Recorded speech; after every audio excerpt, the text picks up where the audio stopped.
এক গ্রামে বাস করত মানিক। সে একজন গরিব লোক। তার ছেলে নাম রঘু।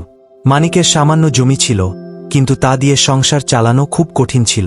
সারাদিন খেটে খুঁটে ফসল ফলালেও মাঝে মধ্যে দুর্ভিক্ষে তার ফসল নষ্ট হয়ে যেত। একদিন গ্রামের মোড়ল মানিককে ডেকে বলল, তুমি যদি আমার জমিতে কাজ করো তাহলে কিছু বাড়তি ধান পাবে। মানিক না চাইলেও উপায় ছিল না। নিজের জমি ফেলে সে মোড়লের জমিতে কাজ করতে লাগল। কিন্তু মোড়ল তাকে খুব সামান্য মজুরি দিত, যা দিয়ে সংসার চলত না। একদিন রঘু আধপেটা ভাত খেয়ে কাঁদতে লাগল। সে মনে মনে প্রতিজ্ঞা করল, যে করেই হোক আমি আমার ভাগ্য বদলাব। সেদিন রাতে রঘু এক স্বপ্ন দেখল। এক বৃদ্ধ এসে বলল, তুমি যদি দক্ষিণের জঙ্গলে গিয়ে সবচেয়ে বড় বটগাছের নিচে খনন করো তবে তুমি কিছু পাবে যা তোমার জীবন বদলে দেবে। সকালে ঘুম থেকে উঠে রঘু ভাবল, স্বপ্ন কি সত্যি হতে পারে? কিন্তু দারিদ্র্যের কষ্টে সে সিদ্ধান্ত নিল স্বপ্নের কথা সত্যি কিনা দেখতে যাবে। রঘু লাঠি হাতে নিয়ে জঙ্গলে চলে গেল। অনেক খোঁজার পর সে বড় বটগাছটি দেখতে পেল। কিছুক্ষণ খনন করার পর সে একটি মাটির হাঁড়ি খুঁজে পেল।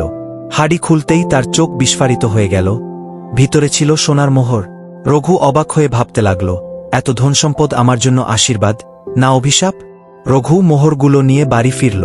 তার মা কমলা প্রথমে ভয় পেল, কিন্তু পরে খুশি হল। রঘু সেই ধন দিয়ে জমি কিনল, গরু কিনল, ভালোভাবে চাষাবাদ শুরু করল।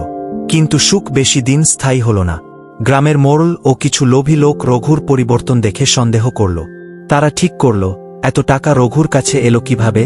আমাদের তা জানা দরকার। একদিন গভীর রাতে কিছু লোক রঘুর বাড়িতে ঢুকে পড়ল। তারা রঘুকে জিজ্ঞাসাবাদ করতে লাগল, তোর কাছে এত টাকা এলো কোথা থেকে? রঘু ভয় পেল, কিন্তু সে বলল, আমার ভাগ্যের কারণে আমি আজ এতদূর এসেছি। আমি কারও ক্ষতি করিনি। কিন্তু মোড়ল চাইছিল রঘুর ধনসম্পদ দখল করতে। সে রঘুকে ফাঁদে ফেলার পরিকল্পনা করল। মোড়ল রঘুর নামে মিথ্যা অভিযোগ এনে তাকে রাজা কাছে নিয়ে গেল। রাজা সব শুনে বললেন, সত্য গোপন করলে তোমার শাস্তি হবে। রঘু নির্ভয়ে তার স্বপ্ন ও বটগাছের কাহিনী বলল। রাজা পরীক্ষা করার জন্য লোক পাঠালেন এবং তারা সত্যিই মাটির নিচে আরও কিছু ধন খুঁজে পেল। রাজা খুশি হয়ে বললেন, ভাগ্য তার কাছে আসে যে কঠোর পরিশ্রম করে এবং সততা বজায় রাখে।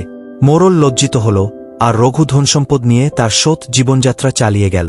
সে শুধু নিজের জন্য নয়, পুরো গ্রামের জন্য ভালো কাজ করতে লাগল। ধীরে ধীরে সে গ্রামের সবার ভালো মানুষ হয়ে উঠল।